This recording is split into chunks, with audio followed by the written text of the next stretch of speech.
Police report. Police report. Sa Police Report.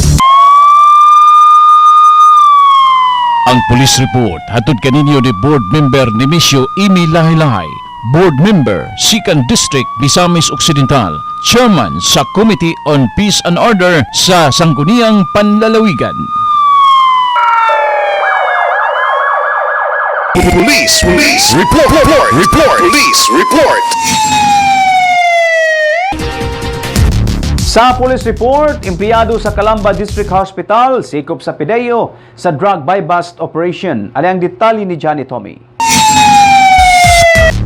Tugyan sa mga otoridad ang usa ka empleyado sa Calamba District Hospital sa lungsod sa Calamba, Misamis Occidental human nagpositibo sa gipahigayon nga drug buy-bust operation dili palang dugay sa Purok 2, Barangay Don Bernardo Ineri. Ang suspect mao si Ruem Inocencio Pagalaran y Ponferrada alias Jigjig, 45 anyos, Administrative Aid 1 sa Calamba District Hospital, ulitao og residente sa Purok 4, Barangay Bunawan, Calamba, Misamis Occidental.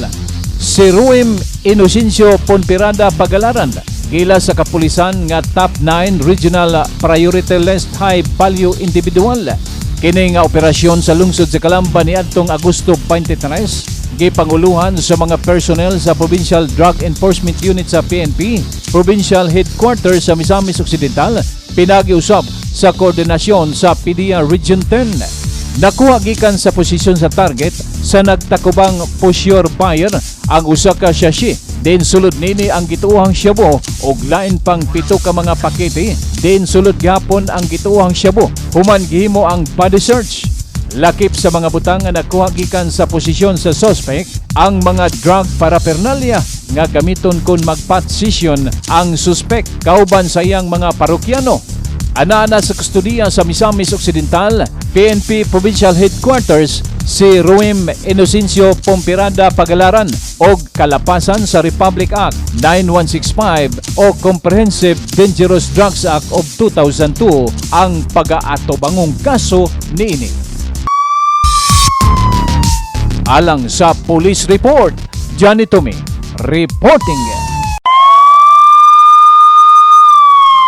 Ang Police Report hatod kaninyo ni Board Member Nemesio Imi Lahi-Lahi, Board Member, 2nd District, Misamis Occidental, Chairman sa Committee on Peace and Order sa Sangguniang Panlalawigan.